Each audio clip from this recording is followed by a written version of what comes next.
नमस्कार दोस्तों, इस वीडियो में आप डीएलएड प्रथम सेमेस्टर के सामाजिक अध्ययन प्रश्न पत्र जो कि वर्ष 2018 में डीएलएड 2017 बैच के समय पूछा गया था उस पेपर का कंप्लीट सॉल्यूशन देखने जा रहे हैं। यदि विगत 5 वर्षों में पूछे गए डीएलएड प्रथम सेमेस्टर के सभी सब्जेक्ट्स के प्रश्न पत्रों का कंप्लीट सॉल्यूशन देखना चाहते हैं तो इस वीडियो के समाप्त होने के बाद से आप इस वीडियो का डिस्क्रिप्शन जरूर चेक करिएगा। चलिए दोस्तों, इस वीडियो को प्रारंभ करते हैं। पहला प्रश्न पूछा गया था, इतिहास घटनाओं या विचारों की उन्नति का सुसंबद्ध विवरण है, यह कथन किसका है? तो इसका उत्तर हो जाएगा ऑप्शन नंबर 4 रैप्सन। दूसरा प्रश्न पूछा गया था, पूरा पाषाण काल की महत्वपूर्ण उपलब्धि थी, तो आग की खोज पूरा पाषाण काल की महत्वपूर्ण उपलब्धि थी, ऑप्शन नंबर 2 सही उत्तर है। तीसरा प्रश्न पूछा गया था, पहिए का आविष्कार हुआ तो ये नौ पाषाण काल में हुआ था, ऑप्शन नंबर 1 सही उत्तर है। चौथा प्रश्न पूछा गया था, महापाषाण से क्या तात्पर्य है? तो इसका मतलब होता है समाधियों से, ऑप्शन नंबर 4 सही उत्तर होगा। पांचवा प्रश्न पूछा गया था, शाम का अर्थ है, तो इसका अर्थ होता है गान, ऑप्शन नंबर 4 सही उत्तर है। छठा प्रश्न पूछा गया था, वेदांग कितने हैं? तो इसका उत्तर होगा 6, ऑप्शन नंबर 2 सही होगा। सातवां प्रश्न पूछा गया था, वैदिक ग्राम का मुखिया कहलाता था, इसका उत्तर हो जाएगा ऑप्शन नंबर 3 ग्रामणी। आठवां प्रश्न पूछा गया था, सिंधु घाटी के निवासियों का मुख्य भोजन क्या था? तो सिंधु घाटी के निवासी गेहूं भी खाते थे, चावल भी खाते थे और जौ भी खाते थे, ऑप्शन नंबर 4 उपर्युक्त सभी इसका सही उत्तर है। बात करेंगे प्रश्न संख्या 9 की, ऋग्वेद में अयस शब्द का प्रयोग हुआ है, तो इसका प्रयोग तांबे के अर्थ में हुआ है, ऑप्शन नंबर 3 सही उत्तर है।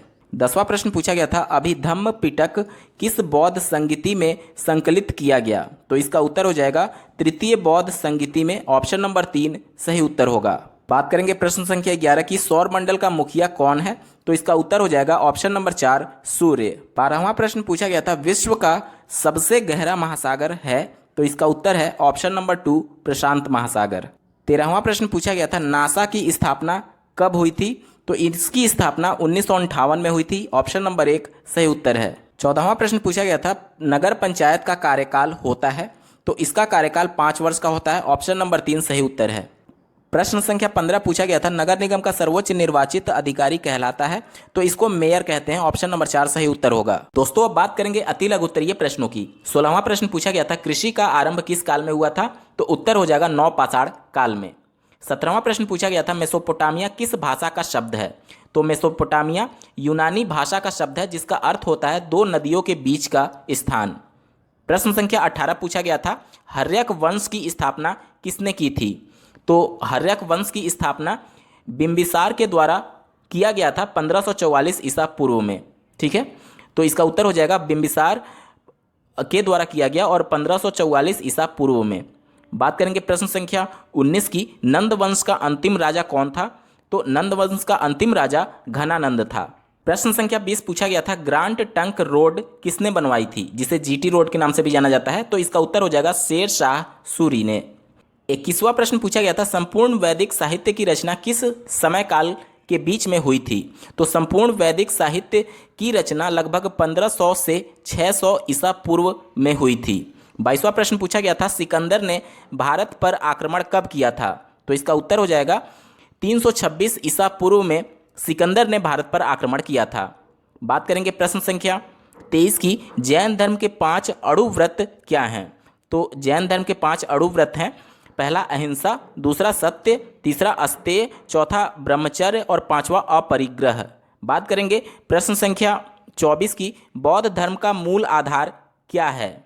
लिखिए। तो इसका उत्तर हो जाएगा 4 आर्य सत्य बौद्ध धर्म के मूल आधार हैं, उत्तर हो जाएगा 4 आर्य सत्य बौद्ध धर्म के मूल आधार हैं, ठीक है। बात करेंगे प्रश्न संख्या 25 की, मापक के अनुसार मानचित्र कितने प्रकार के होते हैं, उनके नाम भी लिखिए। तो इसका उत्तर हो जाएगा कि मापक के अनुसार मानचित्र 2 प्रकार के होते हैं, पहला बड़ी मापनी के मानचित्र और दूसरा छोटी मापनी के मानचित्र। 26वां प्रश्न पूछा गया था, 2 अक्षांशों के बीच की दूरी कितनी होती है? तो इसका उत्तर हो जाएगा 2 अक्षांशों के बीच की दूरी लगभग 111 किलोमीटर होती है। 27वां प्रश्न पूछा गया था, ग्लोब किसका प्रतिरूप होता है? तो ग्लोब पृथ्वी का प्रतिरूप होता है, उत्तर हो जाएगा पृथ्वी।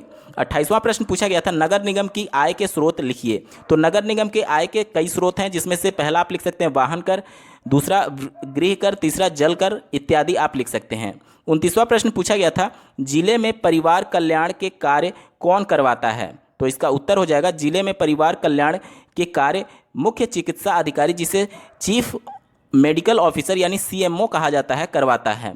30वां प्रश्न पूछा गया था, फरवरी कितने वर्ष बाद 29 दिन की होती है? तो फरवरी 3 वर्ष बाद यानी कि चौथे वर्ष में 29 दिन की होती है। दोस्तों अब बात करेंगे लघु उत्तरीय प्रश्नों की। 31वां प्रश्न पूछा गया था, इतिहास का अर्थ स्पष्ट कीजिए। इतिहास यानी कि हिस्ट्री शब्द ग्रीक शब्द हिस्टोरिया से लिया गया है, जिसका शाब्दिक अर्थ होता है क्या घटित हुआ, उन घटनाओं का एक क्रमबद्ध लेखन। इतिहास सार्वजनिक घटनाओं का एक क्रमबद्ध लेखा है जिसमें 3 विशेषताएं विशिष्ट रूप से परिलक्षित होती हैं। पहला, इसमें सार्वजनिक घटनाओं का लेखा जोखा रहता है। दूसरा, यह घटनाएं निरंतर होती रहती हैं। और तीसरा, इन घटनाओं का वर्णन इस प्रकार से किया जाता है कि संपूर्ण घटनाक्रम का चित्र स्पष्ट हो जाता है। इसी प्रकार से अगर बात करें रेसन, जो कि आपके प्रश्न में भी पूछा गया था, उनके द्वारा इतिहास घटनाओं या विचारों का सुसंबद्ध विवरण है। इसके बाद से अगर बात करें प्रोफेसर घाटे की, तो उन्होंने इतिहास की परिभाषा इस प्रकार से दी है कि इतिहास हमारे संपूर्ण भूतकाल का वैज्ञानिक अध्ययन तथा लेखा जोखा है। तो इस प्रकार से आप इतिहास को परिभाषित कर सकते हैं। बात करेंगे प्रश्न संख्या 32 की, आदि मानव से आधुनिक मानव तक की विकास प्रक्रिया में क्या क्या शारीरिक परिवर्तन हुए हैं? तो मनुष्य पहले दोनों हाथ और दोनों पैर का इस्तेमाल चलने के लिए करता था। उसके बाद से धीरे धीरे वह 2 पैरों पर ही खड़ा होकर के चलने लगा, यानी 2 हाथ जो थे उनका इस्तेमाल वो चलने के लिए बंद कर दिया और अन्य कार्यों के लिए करने लगा। इसके अलावा जो पीछे एक पूंछ टाइप की निकली होती थी, वो भी हड्डी धीरे धीरे समाप्त होने लगी। और पहले क्या था, आदिमानव के शरीर पर बहुत ज़्यादा बाल होते थे। क्योंकि वातावरण में इसी प्रकार से उनको निर्मित किया गया था प्रकृति के द्वारा, ताकि ठंड में उसको ठंड कम महसूस हो, इसलिए उनके शरीर पर बहुत ज़्यादा बाल पाए जाते थे। लेकिन आधुनिक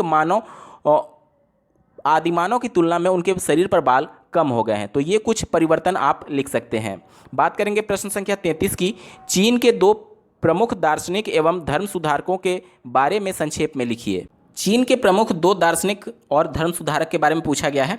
तो पहला आप लिख सकते हैं लाओ त्से और दूसरा लिख सकते हैं कन्फ्यूशियस। ये दोनों चीन के महान दार्शनिक थे। इन्होंने पुरानी रूढ़ियों का खंडन किया तथा चीन वासियों को धर्म से संबंधित नए विचारों से अवगत कराया। उन्होंने लोगों को निस्वार्थ जीवन जीने की प्रेरणा दी। लाओ त्से ने ताओ ते चिंग नामक पुस्तक की रचना भी की थी। बात करेंगे प्रश्न संख्या 34 की, ग्रह तथा उपग्रह से आप क्या समझते हैं, स्पष्ट कीजिए।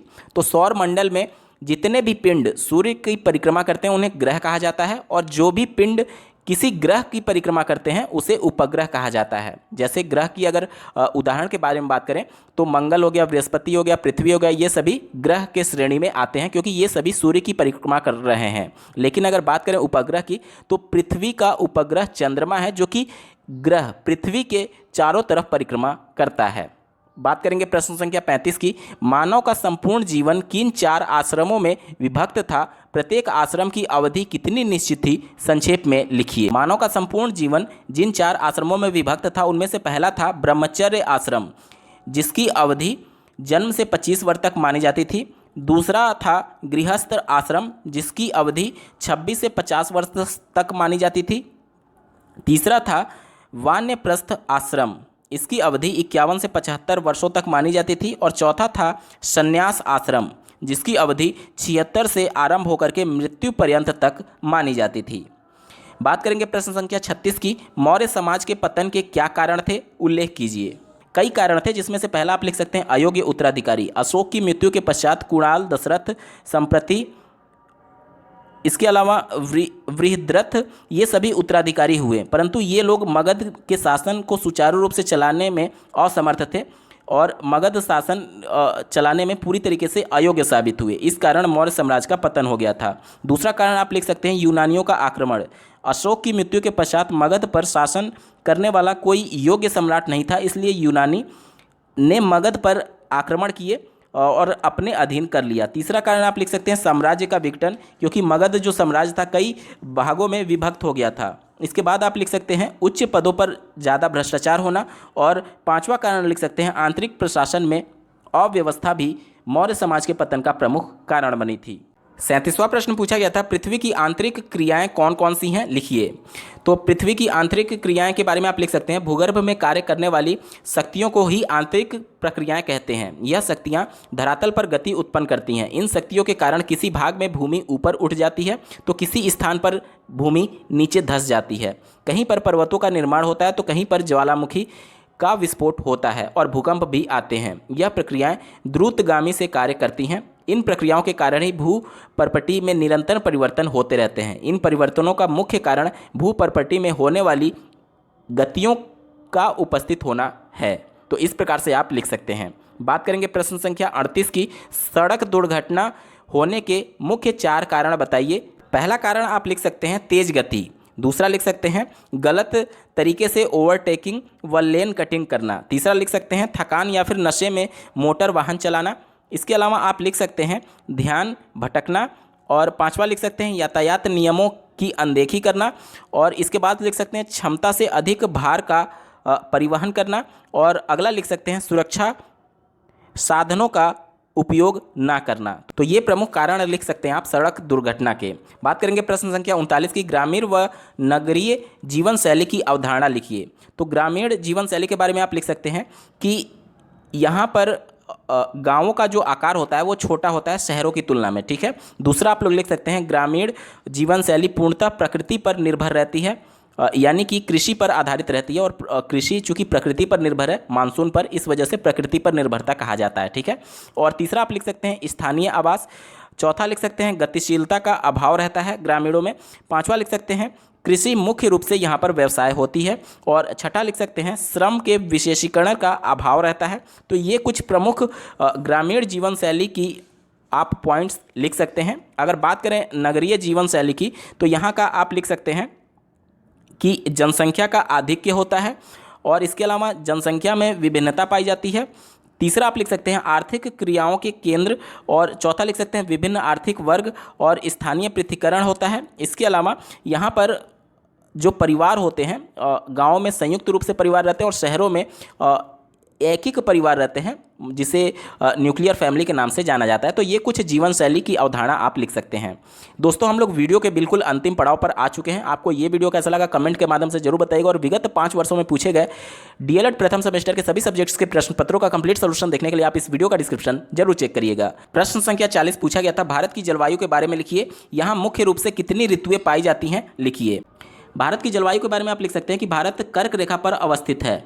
हिमालय श्रेणियां और हिंदू कुश मिल करके भारत और पाकिस्तान के क्षेत्रों की उत्तर से आने वाली ठंडी पवनों से रक्षा करते हैं। यही कारण है कि इन क्षेत्रों में कर्क रेखा के उत्तर स्थित भागों तक उष्णकटिबंधीय जलवायु का विस्तार पाया जाता है। थार का मरुस्थल ग्रीष्म ऋतु में तप्त होकर एक निम्न वायुदाब केंद्र बनाता है, जो दक्षिणी पश्चिमी मानसूनी हवाओं को आकृष्ट करता है और जिससे पूरे भारत में वर्षा होती है। तो ये कुछ जलवायु के बारे में आप लिख सकते हैं। और साथ ही आपसे पूछा गया था कि भारत में कुल कितने ऋतुएं पाई जाती हैं, तो कुल 4 प्रकार की ऋतुएं पाई जाती हैं। पहला शीत ऋतु, दूसरा ग्रीष्म ऋतु, तीसरा वर्षा ऋतु, और इसके बाद से चौथा आप लिख सकते हैं शरद ऋतु। तो ये ऋतुओं का वर्गीकरण आप कर सकते हैं। दोस्तों, यहाँ पर सामाजिक अध्ययन प्रश्न पत्र प्रथम सेमेस्टर का पूरा सलूशन आपने देखा। आपको ये वीडियो कैसा लगा कमेंट जरूर करिएगा, और पिछले 5 वर्षों के पेपर का सलूशन देखने के लिए इस वीडियो का डिस्क्रिप्शन जरूर चेक करिएगा। इस वीडियो को देखने के लिए आपका बहुत बहुत धन्यवाद। भगवान करे आपका दिन शुभ हो।